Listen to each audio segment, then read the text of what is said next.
Hello viewers, இன்னைக்கு வந்து என்ன அப்படின்னா யூனிட் 7ல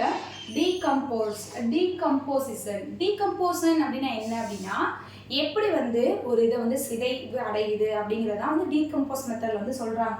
அதுல வந்து எப்படி இதாகுது அப்படின்னா டூ டைப் ஆஃப் மெத்தட்ஸ் வந்து இருக்கு. ஒன்று வந்து என்ன அப்படின்னா 3 டைப் ஆஃப் இதை வந்து அதில் ஹெட்லைன்ஸாக வந்து சொல்றாங்க. ஒன்று வந்து நேச்சர் ஆஃப் டீகம்போஸ், எப்படி அப்படின்னா இயற்கையாகவே சிதைவு வந்து எப்படி இதாகுது அப்படின்னா மண்ணில் போட்டு ஏதாவது டெட் ஆகிற பிளான்ட் இல்லை அனிமல்ஸும் பேர்ட்ஸும் என்ன பண்ணுறோம் அப்படின்னா டெட் ஆகிருச்சு அப்படின்னா அதை மண்ணுக்குள்ளே போட்டு புதைக்கும் போது ஹியூமன்ஸுமே வந்து என்னாகும், இறந்து போனோம் அப்படின்னு நம்மளை வந்து என்ன பண்ணுவாங்க அப்படின்னா மண்ணில் போட்டு புதைக்கும் போது என்ன ஆகும் அப்படின்னா இதே வந்து 1 வருஷம் கழிச்சு 2 வருஷம் கழிச்சு நம்ம பார்க்கும்போது நம்ம வந்து புதைச்ச இடத்துல வந்து என்ன ஆகுது, தோண்டி பார்க்கும்போது ஒன்றுமே இருக்காது, எலும்பு கூட மிஞ்சாது. இப்போ உள்ள இதில் வந்து அதே மாதிரி அந்த இது வந்து எப்படி டீகம்போஸ் ஆகுது அப்படின்னா மண்ணில் உள்ள எல்லா மினரல்ஸுமே சேர்ந்து தாது உப்புக்களாக இருக்கட்டும், கரிமன்னு சொல்லிட்டு அந்த புரதச்சத்து உள்ளது எல்லாத்துமே என்னதாகும் அப்படின்னா அந்த மண் சாயில்ஸ் வந்து ஃபுல் அண்ட் ஃபுல் சிதைவு டீகம்போஸ் ஆகி அந்த மண்ணே எல்லா சத்துக்களையும் இடத்துல வந்து நேச்சுரலாக வந்து டீகம்போஸ் ஆகுறது. அந்த இடத்துல வந்து பிளான்ட் வச்சா க்ரோவிங் வச்சா நல்லா க்ரோத் ஆகுறது. அது மாதிரி நிறைய விதமானது அது வந்து ஒரு உரமாக வந்து யூஸ் பண்ணுவாங்க. இப்போ வந்து நம்ம வீட்டில் ஒரு பெட்டு இறந்து போச்சு அப்படின்னாவே பெட்டை வந்து ஊற்றி அது பால் ஊற்றி அதுக்கு கொஞ்சம் தூள் போட்டு உப்பு போட்டு என்னென்னமா பண்ணணுமோ பண்ணி அதுக்கு மேலே என்ன பண்ணுவோம் அப்படின்னா அதுக்கு நினைவாக வந்து ஒரு பிளான்ட் வச்சு க்ரோவிங் பண்ணுவாங்க தெரியுமா. சம் பீப்புள்ஸ் வந்து அப்படி தான் வந்து வைப்பாங்க, அதோட மெமரிஸாக இருக்கட்டும். இப்போ வந்து அந்த பெட்டு வந்து நம்ம வீட்டில் இருந்து எப்படி வளருமோ அதே மாதிரி இந்த பிளான்ட் வளர இப்படி நம்ம வீட்டில் அந்த பெட்டு இருந்துச்சு அப்படின்னா இவ்வளோ தூரம் வளர்ந்துருக்கும் அப்படின்னு அது ஒரு ஹாப்பினஸ்க்காக வந்து என்ன பண்ணுவாங்க, அதோட மெமரிஸ்க்காக அந்த மாதிரி ஒரு பிளான்ட்டை வந்து ஊனி வளர்ப்பாங்க.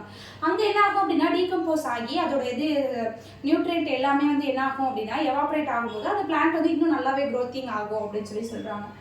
மெக்கானிசம் ஆஃப் டீகம்போசன், என்னென்ன மெக்கானிசம்லாம் இருக்குது டீகம்போஸ் ஆகுறதுக்கு அப்படின்னா ஃப்ராக்மெண்டேஷன், கெட்டபாலிசம், லீச்சிங், ஹியூமிஃபிகேஷன்ஸ், அப்புறம் வந்து மினரலைசேஷன். என்ன அப்படின்னா ஃப்ராக்மெண்டேஷன்ஸ்னால் எப்படி வந்து சிதைவு அடையுது, மண்ணோட கலந்து எல்லா சத்துக்களுமே கரிம பாஸ்பரஸாக இருக்கட்டும் பொட்டாசியமாக இருக்கட்டும் எல்லா சத்துக்களுமே இதாகி அதை அரிச்சு எல்லாத்தையுமே வந்து டீகம்போஸ் ஆகி விட்டுருது. கெட்டபாலிசம் அப்படின்னா எப்படி அப்படின்னா அது ஃபுல்லாக வந்து எப்படி வந்து அடுத்தடுத்ததுல வந்து கெட்டபாலிசம் பண்ணுது, அந்த டீகம்போஸ் ஆகுறதுக்கு என்னென்னலாம் ரியாக்ட் பண்ணுது அப்படிங்கிறத வந்து கெட்டபாலிசம்ஸில் வந்து இது பண்ணுறாங்க. லீச்சிங் அப்படின்னா எப்படி அப்படின்னா இப்போ வந்து ஒரு டீகம்போஸ் ஆகிட்டு இருக்கு அப்படின்னா அந்த மண்ணில் வந்து ஏதாவது போட்டு டீகம்போஸ் பண்ணி வச்சுருக்கோம், மண்புழு உரமாக்குறது கூட நம்ம வந்து காய்கறி இது மாதிரி போட்டு வச்சுருக்கோம் அப்படின்னா அந்த நீர்நிலைகள் இது மாதிரி ஏதோ ஒரு இதில் வந்து படிவுகள்னால அரிச்சு தண்ணியில் அடிச்சுட்டு போட்டுச்சு அப்படின்னா என்ன பண்ணணும் அப்படின்னா அது ஃபுல்லாக லீச்சிங், அது கசிய ஆரம்பிச்சிடும்.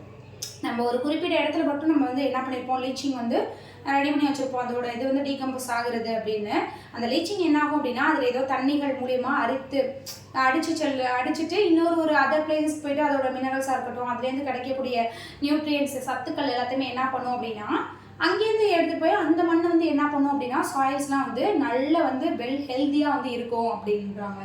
அடுத்து வந்து ஹியூமிஃபிகேஷன்ஸ் அப்படின்னா என்ன அப்படின்னா ஹியூமிஃபிகேஷன்ஸை பொறுத்த வரைக்கும் என்ன இதாகும் அப்படின்னா எப்படி வந்து அதிகப்படியான இதில் வந்து மக்காத சில இதெல்லாம் இருக்குது தெரியுமா, அந்த இதான் வந்து என்ன சொல்கிறாங்க மினரலைசேஷன்லேயும் ஹியூமிஃபிகேஷன்ஸ்லேயும் வந்து இது பண்ணுறாங்க.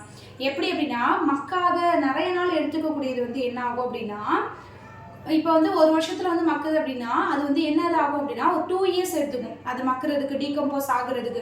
அது மாதிரி வந்து லாங் டைம் எடுத்துக்கும், சடனாக வந்து இதாகாது.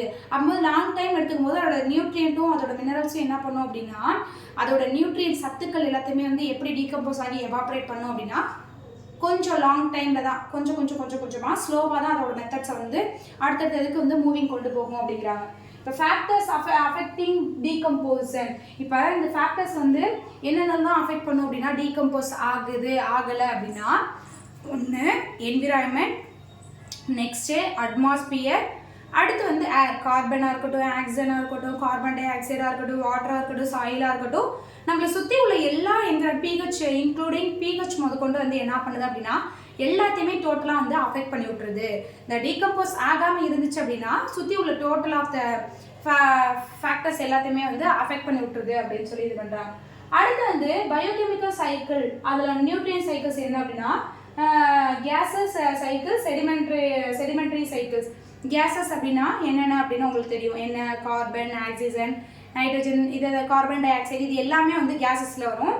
இதே வந்து செடிமெண்ட்ரி அப்படின்னா நைட்ரஸ், பாஸ்பரஸ், அந்த பொட்டாசியம் அது மாதிரியானது இருக்குல்ல, அது மாதிரியான சத்துக்கள்லாம் அதெல்லாம் வந்து என்ன அப்படின்னா செடிமெண்ட்ரி சைக்கிள்ஸில் வரும். அடுத்து வந்து என்ன அப்படின்னா கார்பன் சைக்கிள்.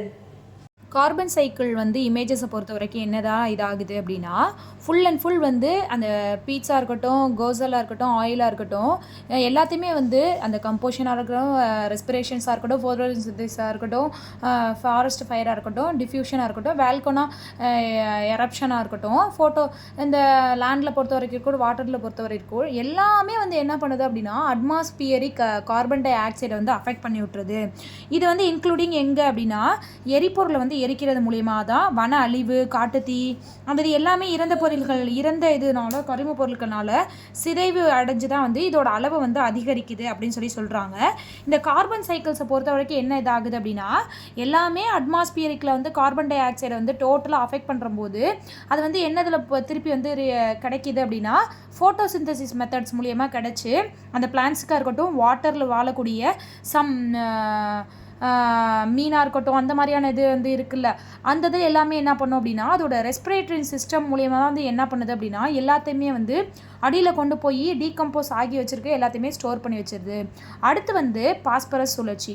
பாஸ்பரஸ் சைக்கிள்ஸ் அப்படின்னா என்ன அப்படின்னா full and full phosphorus cycles வந்து என்ன அப்படின்னா நம்ம சிட்டிஸில் வந்து என்னென்னலாம் பொல்யூட் பண்ணுறோம், என்ன இண்டஸ்ட்ரியல்ஸ் வைஸ் என்னெல்லாம் பொல்யூட் பண்ணுறோமோ எல்லாமே அந்த பாறைகளாக இருக்கட்டும் எல்லாமே வந்து இதாக்கி போய் வந்து அந்த வாட்டரில் வந்து வாட்டர் கண்டென்ட்டில் ப்ரெசென்ட் ஆகிருக்க எல்லாத்தையுமே வந்து டீகம்போஸ் ஆகி அதை டெட் ஆகிறது எல்லாமே வந்து என்ன பண்ணுது அப்படின்னா எவாப்ரேட் பண்ணிவிட்டு தான் ஃபுல் அண்ட் ஃபுல் வந்து அங்கே பாஸ்பரஸ் வந்து க்ரியேட் ஆகுது. பாஸ்பரஸ் க்ரியேட் ஆகிறது எல்லாமே வந்து ஒரு அனிமல்ஸ் வந்து டெட் ஆகிறதா இருக்கட்டும், ஒரு மரத்துலேருந்து கீழே வந்து ஏதாவது லீஃப் உழுகிறதா இருக்கட்டும், முக்கியமாக வந்து பாறைகள்லேயும் படிவுகள்லேயும் கடல் படிவுகள்லேயும் தான் வந்து அதிகமாக வந்து பாஸ்பரஸ் இருக்கும். அது மட்டும் இல்லாமல் பறவைகளோட எச்சங்கள் கழிவுகளில் தான் வந்து அதிகப்படியான பாஸ்பரஸ் வந்து இருக்குது. இந்த பாஸ்பரஸ் வந்து எப்படி அப்படின்னா நீர்லேயும் நிலத்துலேயும் வந்து இதாகிறனால வாட்ரு இதுலையா இருக்கட்டும் இல்லை லேண்ட்லேயா இருக்கட்டும் அதிகப்படியான சைக்கிள்ஸை வந்து கொண்டு வருது. பாஸ்பேட் வந்து என்னவா அதாகுது அப்படின்னா பாஸ்பரஸாக வந்து ஒரு ஃபுட் செயின்ஸ் மூலியமாக அடுத்தடுத்த ஸ்டெப்ஸ் வந்து ட்ரான்ஸ்ஃபர் பண்ணுது அப்படின்னு சொல்கிறாங்க. இதில் வந்து எல்லாத்தையுமே டெத்தாகி எப்படி வந்து மீண்டும் வந்து ரெனோவேட் பண்ணுது அப்படிங்கிறது தான் வந்து இந்த இதில் சொல்கிறாங்க. இந்த டெத்தாகி தான் இந்த நைட்ரஜன் சைக்கிள்ஸ் வந்து க்ரியேட் ஆகுது. தேங்க்யூ. நெக்ஸ்ட் வீடியோவில் உங்களை சந்திக்கிறேன்.